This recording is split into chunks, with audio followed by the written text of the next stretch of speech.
नमः मित्रों, प्रीत संस्कृत के चैनल में आप सभी का हार्दिक स्वागत है। आप सभी को पता है कि आगामी सीटेट की परीक्षा में 30 नंबर के संस्कृत से प्रश्न बनते हैं। उन्हीं प्रश्नों से संबंधित कुछ प्रश्नों की श्रृंखला लेकर मैं उपस्थित होती हूँ। उसी श्रृंखला की कड़ी में आज ये 13वां प्रैक्टिस सेट है। आइए इसको हल करते हैं। चलिए प्रश्न नंबर 1 पर देखते हैं। भट्टोजी दीक्षित शिष्य थे, किसके शिष्य थे? इस पर बहुत चर्चा कर चुके हैं इनसे पहले जो भी वीडियो उपलब्ध कराए हमें। तो भट्टोजी दीक्षित के जो शिष्य थे वरद राजाचार्य। अगर इसी को पूछ लिया जाए कि इनके गुरु कौन थे तो भट्टोजी दीक्षित। वरद राजाचार्य के गुरु पूछ लिया जाए तो भट्टोजी दीक्षित थे। अच्छा, हर तरीके से प्रश्नों पर मन लगाते चलिए, क्योंकि कैसे भी प्रश्न दे सकता है। अब आता है बात पाणिनि की। तो पाणिनि कौन थे? ऑप्शन नंबर आपका डी सही हो जाएगा। अब पाणिनि देखिए, तो पाणिनि जो है अष्टाध्यायी के लेखक हैं। अष्टाध्यायी 8 अध्यायों में है। डोर क्लोज करके जाइएगा। 8 अध्यायों में है। इन्होंने 8 अध्यायों में जो लिखा है वो सूत्र लिखा है, इसलिए इनको सूत्रकार कहा गया पाणिनि को। अब कात्यायन पे देखिए। कात्यायन को एक और नाम से जाना जाता है, वररुचि। ठीक है, चाहे कात्यायन कहे या वररुचि कहे, दोनों एक ही व्यक्ति हैं। वररुचि जो है, वररुचि ने क्या लिखा है? इन्होंने वार्तिक लिखा है। अष्टाध्यायी पर वार्तिक लिखा है। वार्तिक लिखने के कारण इनको वार्तिककार कहते हैं। अगले हैं पतंजलि। पतंजलि क्या है? महाभाष्य लिखा है व्याकरण पे। अष्टाध्यायी पे इन्होंने महाभाष्य लिखा है, तो महाभाष्य जो लिखा है इसी कारण इनको महाभाष्यकार कहते हैं। ठीक है, चलिए अगला प्रश्न आता है। वरद राजाचार्य भट्टोजी दीक्षित के शिष्य हैं। भट्टोजी दीक्षित ने लघु सिद्धांत कौमुदी नामक व्याकरण ग्रंथ लिखा है, और लघु सिद्धांत कौमुदी के आधार पर वरद राजाचार्य ने इनके शिष्य थे। इन्होंने सिद्धांत कौमुदी की रचना की। चलिए अगला प्रश्न देखिए, प्रश्न संख्या 2। प्रश्न संख्या 2 कह रहा है कि झस प्रत्याहार के अंतर्गत कौन कौन से वर्ण आते हैं? कौन सा प्रत्याहार? झस प्रत्याहार के अंतर्गत कौन कौन से वर्ण आते हैं? झस प्रत्याहार के अंतर्गत कौन कौन से वर्ण आते हैं? तो झस प्रत्याहार के अंतर्गत वर्गीय व्यंजन के जो चौथे वर्ण वर्गीय व्यंजन कितने हैं? 25 हैं। जैसे का वर्ग के होते हैं, काखा गा घांगा। जैसे का वर्ग का एक वर्ग में कौन कौन आता है? 5 अक्षर। काखा गा घांगा ये का वर्ग में आते हैं।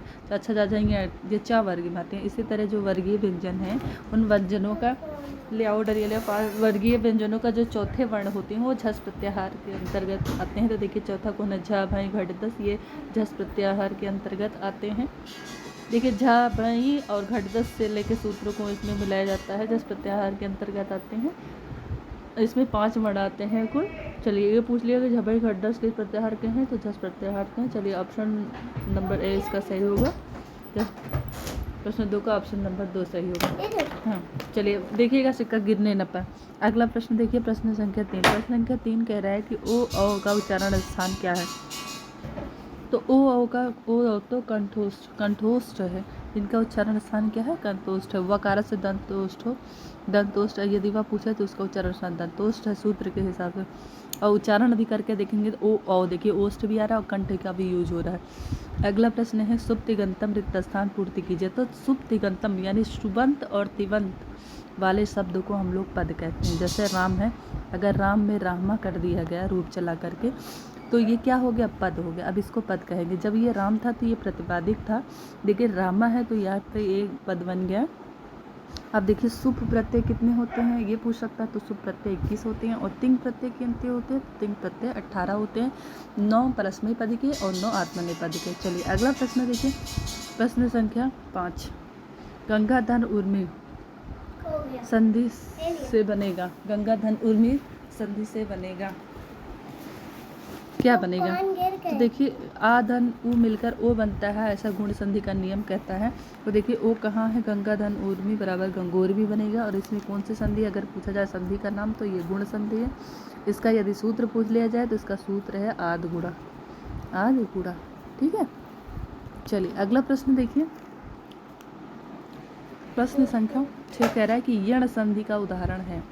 यण संधि का उदाहरण ऋधन आकृति, इति धन आदि, शुधन वागत उपर्युक्त सभी। तो देखिए यण संधि क्या कहता है कि पहले पद के अंत में, पहले शब्द के अंत में इक प्रत्याहार के वर्ण हो, ई उ री री हो, और बाद में अक हो, अच हो, इको यड़ची अच हो, यानी स्वर हो, कोई स्वर वर्ण हो, तो इनके स्थान पर जी ई उ री री आए हैं। इनके स्थान पर ई के स्थान पर या, उ के स्थान पर वा, री के स्थान पर रा, री के स्थान पर ला हो जाता है। तो यहाँ देखिए री धन आ आया है, यानी यड़ संधि का नियम लग रहा है। ई धन आया है, यड़ संधि का नियम। उ आया है और आ आया है, ठीक है, तो इसका मतलब क्या हो जाएगा, उपर्युक्त सभी ऑप्शन में सही हो जाएगा। ये सभी के सभी जो हैं ये यण संधि के उदाहरण हैं। चलिए अगला प्रश्न देखिए, त्रिभुवनम, त्रिभुवनम किस समास का उदाहरण है। तो त्रिभुवनम देखिए पहला पद संख्यावाची है, पहला शब्द संख्यावाची है, ठीक है, इसलिए ये द्विगु समास है। लेकिन अगर त्रिभुवनम की जगह या ना की जगह अगर यहाँ ऐसे बिंदी लगा दी गई होती तो ये अब हो जाता, ऑप्शन में बहुब्रीहि दिया हो गया तो वो बहुब्रीहि हो जाता। द्वंद्व समास क्या होता है, द्वंद्व समास में दोनों पद प्रधान होते हैं और होता है बीच में चा होता है, बीच में योजक चिन्ह लगा होता है, दोनों एक दूसरे के विपरीत होते हैं। अव्ययी भाव समास जो बंद समासिक पद होता है वो अव्यय होता है। दूसरा ये होता है नित्य नपुंसक लिंग में होता है, इसका प्रथम पद प्रधान होता है, पूर्व पद प्रधान होता है। तत्पुरुष समास का उत्तर पद प्रधान होता है। तत्पुरुष समास के द्वितीया से लेकर सप्तमी तक के से भेद होते हैं। अगला प्रश्न देखिए, अच्छा यहाँ पे ऑप्शन नंबर 7 का बी सही होगा, बी समास होगा। अब 8वां प्रश्न देखिए, स्थाल्यम तंडुलम पचति किस सूत्र का उदाहरण है। तो ये आधारो अधिकरण का ये इस सूत्र से स्थाल्यम तंडुलान पचति इसका उदाहरण है, ठीक है। चलिए अगला प्रश्न सीखिए, आदिसिंह अस्थाई ये द्वितीय विभक्ति कर्म कारक होता है। संप्रदान चतुर्थी संप्रदान कारक करता है, च से द्वितीय होती है। चलिए अगला प्रश्न देखिए, प्रश्न संख्या 9, अहम गृहम गच्छामि इस वाक्य को कर्मवाच्य में बदलिए। अब देखिए कर्मवाच्य परिवर्तन बड़ा है, अहम विद्यालयम गच्छामि, अहम विद्यालयम गच्छामि, इसको जो है कर्मवाच्य में बदलिए। तो हमने कर्मवाच्य के लिए एक नंबर बताया था 311, ठीक है। 311 का मतलब क्या है कि कर्मवाच्य में अगर जो कर्ता होता है तृतीया विभक्ति में होता है, तो पहले कर्ता को तृतीया विभक्ति में करिए। तो अहम का तृतीया विभक्ति करेंगे तो क्या होगा, अहम माम मया। देखिए मया कहाँ कहाँ है ऑप्शन में, सबसे पहले मतलब जैसे वाच्य परिवर्तन हुआ और अनुवाद हुआ, ये सब थोड़ा टफ होता है। तो जिन लोगों को तो आता है वो तो कर ले जाएंगे, जिनको नहीं आता उनके लिए हम नियम बता रहे हैं कि कैसे प्रश्नों को काट के कैसे सही करें वाच्य के प्रश्न। तो देखिए पहले मम ये काट दीजिए, महियम काट दीजिए, मया वाला दोनों ऑप्शन सही रखिए, ठीक। अब आगे देखिए गृहम, इसको प्रथम एक वचन, तो गृहम का गृहम नहीं होगा प्रथम एक वचन में, क्योंकि दोनों में प्रथम में और द्वितीय में दोनों एक ही तरीके से, प्रथम विभक्ति और द्वितीय विभक्ति में दोनों में एक ही जैसा रूप चलता है, तो गृहम ही होगा, यानी गृहम यहाँ भी है यहाँ भी है। अब अगला क्या कहा कि आप देखिए जो क्रिया है उसका मूल धातु क्या है, उसकी मूल धातु क्या, मूल धातु निकालिए। तो गच्छ की मूल धातु क्या है, गम, गम को गच्छ आदेश हो जाता है ना, मूल धातु क्या है, गम है। अब इसी में यते जोड़ देना है तो क्या हो जाएगा, गम्यते। अब देखिए गम्यते कहाँ है, अहम गृहम गम्यते, ऑप्शन नंबर बी में है, तो ऑप्शन नंबर बी आपका सही हो जाएगा और आपको ए गलत काट दीजिए, ठीक है। इस तरीके से वाच्य परिवर्तन बहुत ईजी है, इसमें कुछ भी नहीं करना है। अगर एक वाच्य से भी प्रश्न पूछा जाता है कि कर्तृवाच्य के कर्ता में कौन प्रधान होता है, तो कर्ता प्रधान होता है।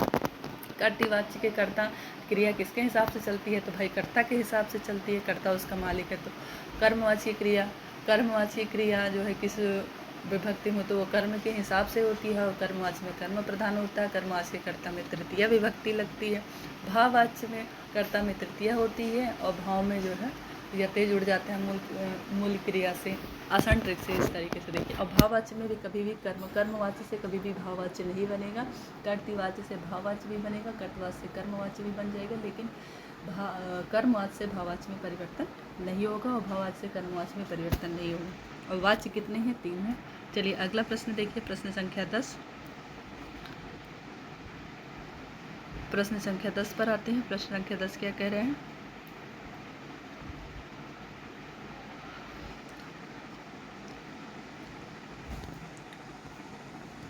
प्रश्न संख्या 10 कह रहा है कि विधिलिंग लकार का प्रयोग किस अर्थ में होता है। विधिलिंग लकार का प्रयोग किस अर्थ में होता है। तो विधिलिंग लकार का प्रयोग जो होता है हमेशा चाहिए के अर्थ में होता है, जैसे पठेत, पठेतम, पठेय, पढ़ना चाहिए, है ना, चाहिए के अर्थ में विधिलिंग लकार का प्रयोग सदैव होता है। और भूतकाल में किस लकार का प्रयोग होता है, भूतकाल में लंग लकार का प्रयोग, लंग लकार का प्रयोग भूतकाल में होता है। आशीर्वाद में आशीर्लिंग,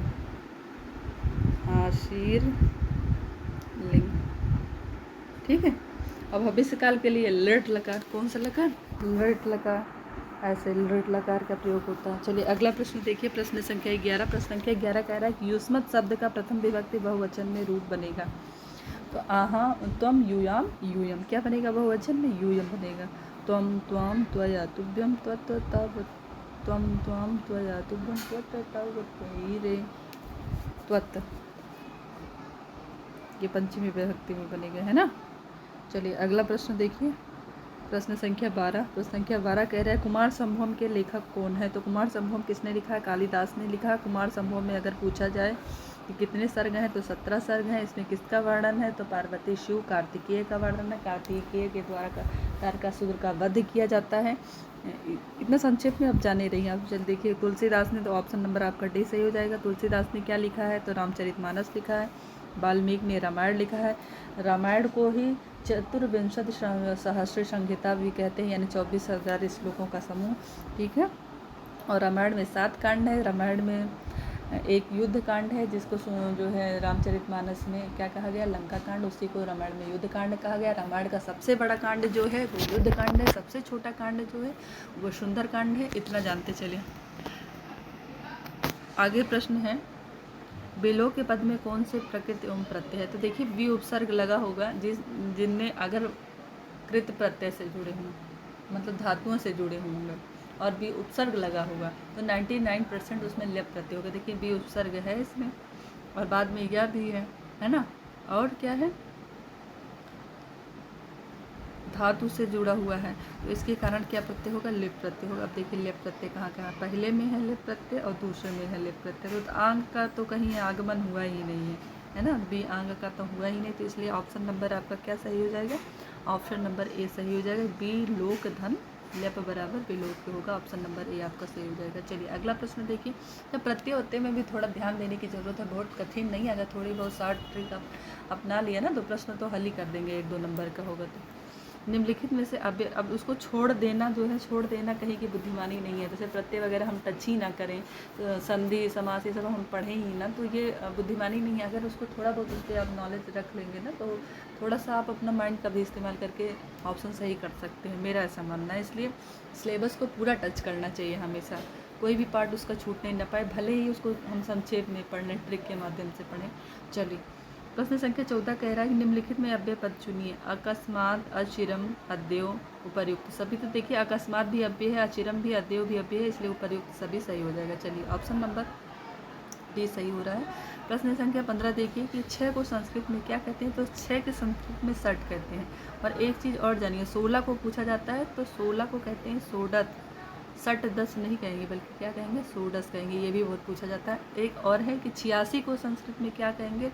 तो इसको भी षडशीति, षडशीति कहते हैं, है ना।